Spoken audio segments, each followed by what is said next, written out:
Good morning, everybody. I guess I'm probably the warm-up act. Actually, you should look at me in that way before Pamela comes up to sort of get into the real nitty-gritty of this case study. I was previously working at Centrica and chairing the healthcare trust there, so I've got a bit of insight. But what I really wanted to do this morning was just to provide a little bit of context and to kick that off, just to talk a bit about the history of private medical insurance in particular in corporate organisations. Now, my hypothesis is that organisations, and I think probably late 70s into the 80s, started to provide private medical insurance for colleagues. And I think that the original notion was about getting people back to work more quickly than relying on the NHS. Now, interestingly, I think that perhaps PMI over the years sort of slightly lost its way a little bit, with many organisations providing the benefit, I think simply because everybody else was providing the benefit, and it became a bit of a commodity. And interestingly, also a privileged benefit, and in many cases largely provided to management colleagues. I think also with medical inflation quite often running at a sort of double-digit kind of levels, many organisations had sort of cost control at the forefront of their minds over the years, as the benefit has become more expensive to provide. And also in many organisations, sort of back then, we saw occupational health sitting in a completely different part of the organisation to the HR or benefits team that would be leading the area where private medical insurance or health and wellbeing benefits were provided. So a little bit sort of disconnected. In the early 90s. The government of the day, I think, recognised an opportunity that organisations providing private medical insurance provided to sort of help reduce the burden on the NHS. And indeed, that for a short period of time, there was a tax incentive for people to be provided with private medical insurance, although that was abolished by about 1997. I think sort of 30 years on from there, or almost 30 years on from there, and whichever flavour of government we're going to have going forward, I think it's really clear now, and there's lots of research and reports being written, that the expectation on organisations to do more to help relieve the burden on the NHS is really clear. So I think that demonstrates that in the early 90s, I think the government of the day were probably onto something.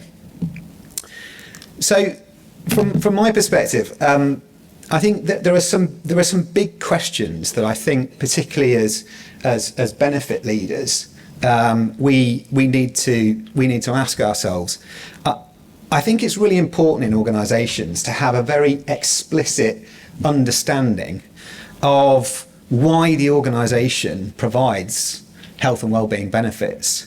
I think if the answer is, well, actually we do it because everybody else does it, and it's important to provide a competitive benefits package to aid recruitment and retention, I genuinely think those organisations are missing an opportunity. I think the other big question to ask is your sickness absence cost overtly tangible? I think in the context of it's going to get more expensive, as I mentioned about the context around the expectation on employers to do more, it's going to get more expensive as we move forward in it. And if organisations are going to need to invest more behind health and wellbeing benefits, then the pressure on a positive business case with hard, tangible benefits, not just the softer benefits of positive impact on health and well-being, are going to be really, really important. The other big question is do we actually think that an off-the-shelf private medical insurance product ever stacks up from an ROI perspective.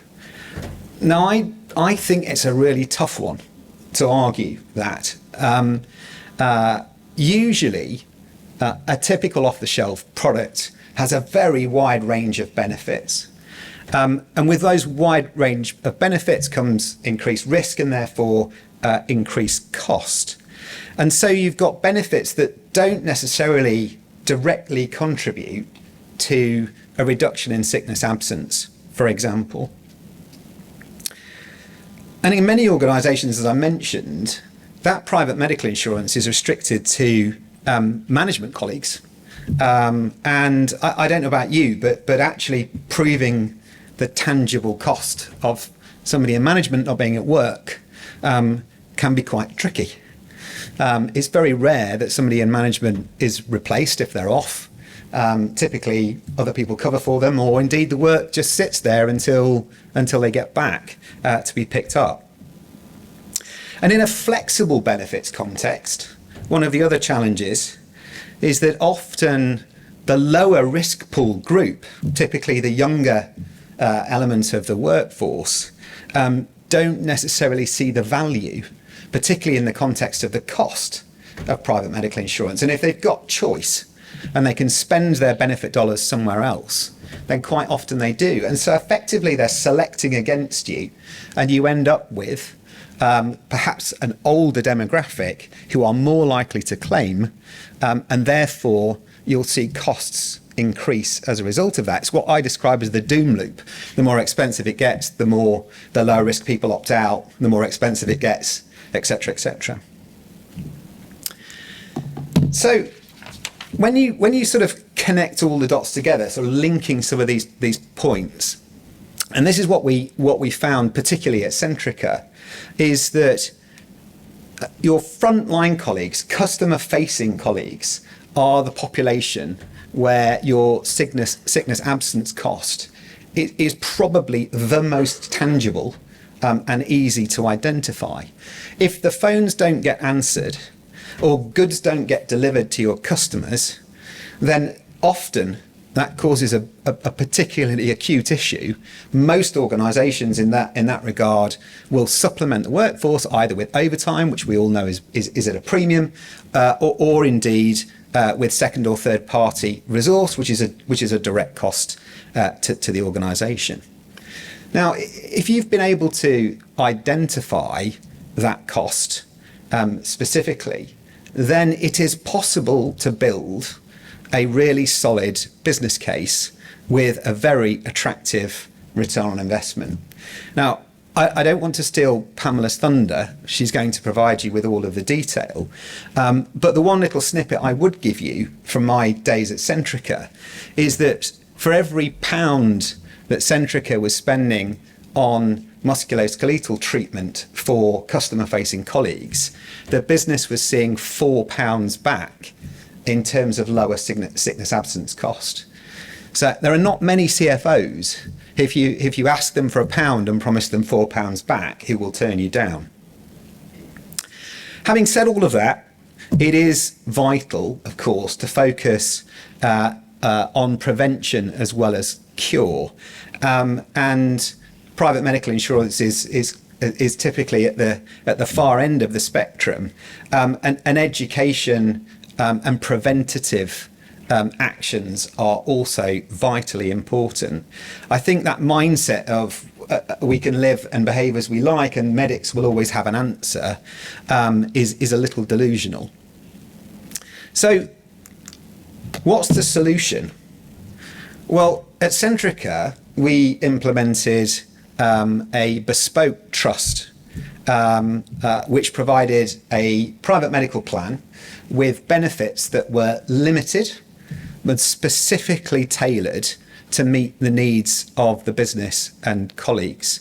And by limiting the benefits to those things that directly impacted sickness absence cost, we were able to produce a very, very attractive ROI, those hard tangible benefits, and of course also had the intangible value of offering healthcare across the entire workforce.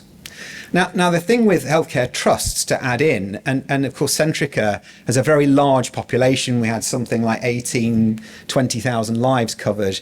It's easy to operate a healthcare trust. I mean, typically speaking, and Pamela and I debate this quite a lot when we're chatting, but I usually take the view that you need to have at least sort of 3,000 lives in your risk pool in order to make a healthcare trust work, because of course it's a form of self-insurance effectively.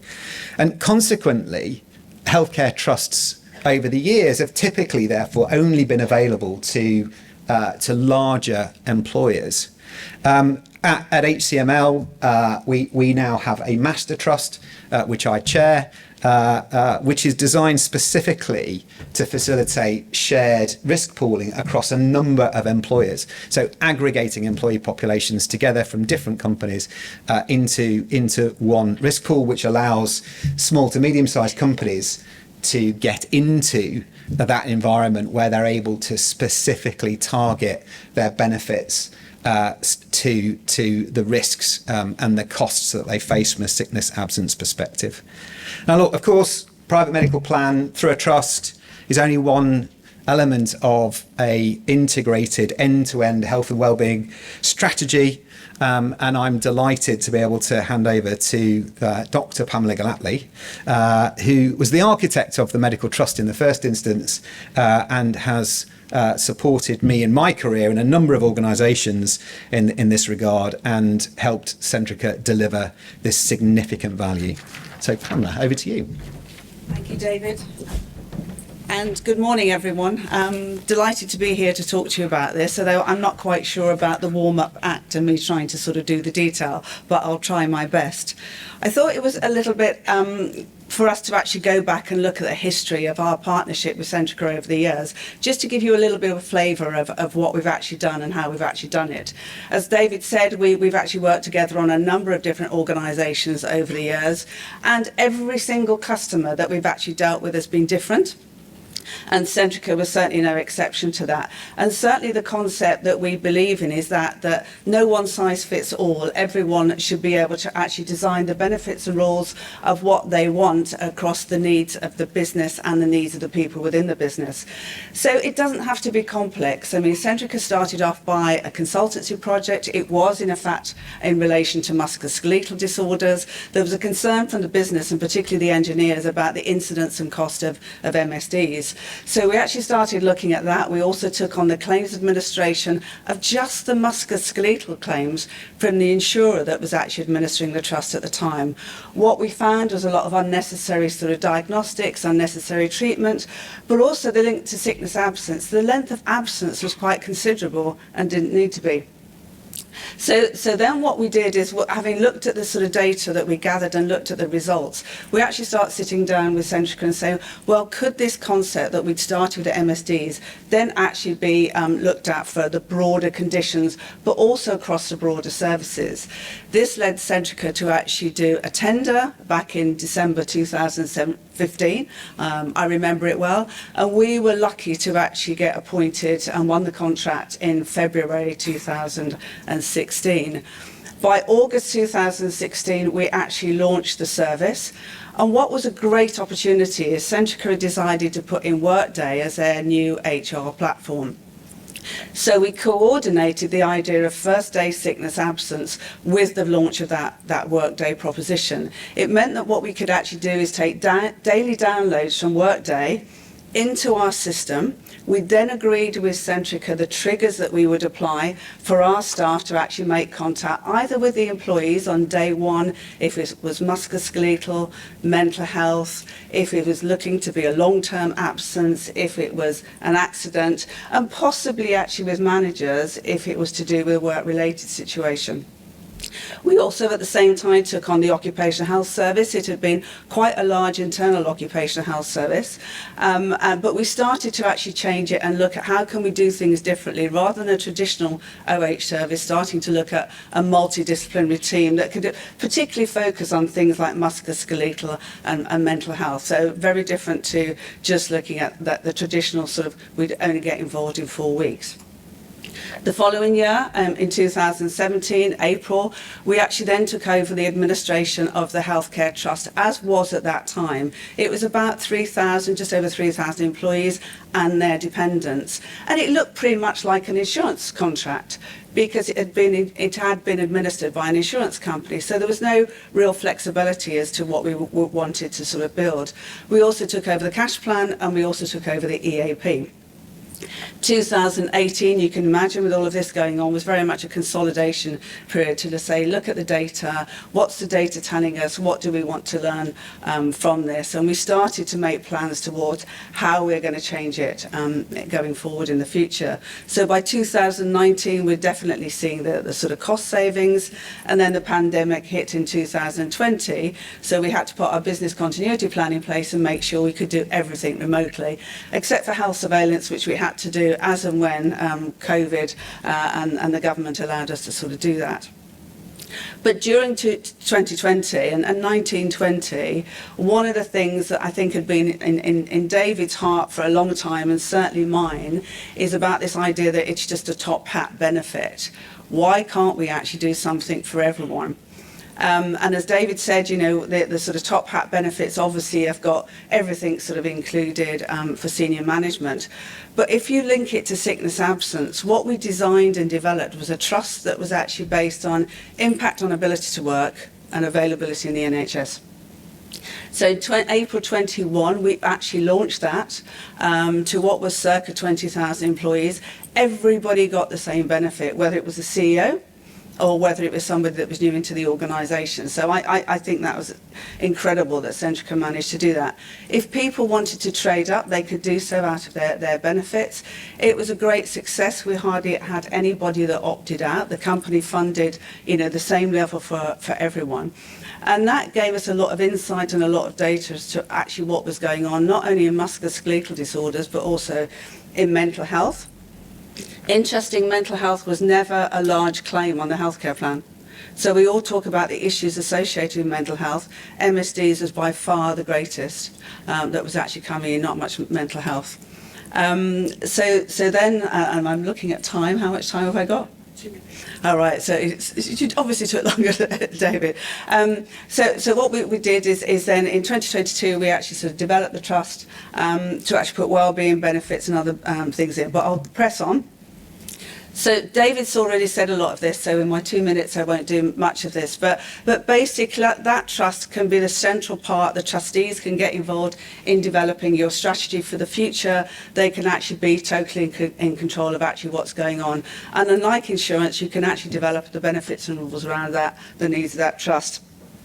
And as we said, we already can link to the sickness absence side and actually sort of making sure it does that. I'll quickly do the interesting side. So what was the return on experience? I think the biggest thing was data.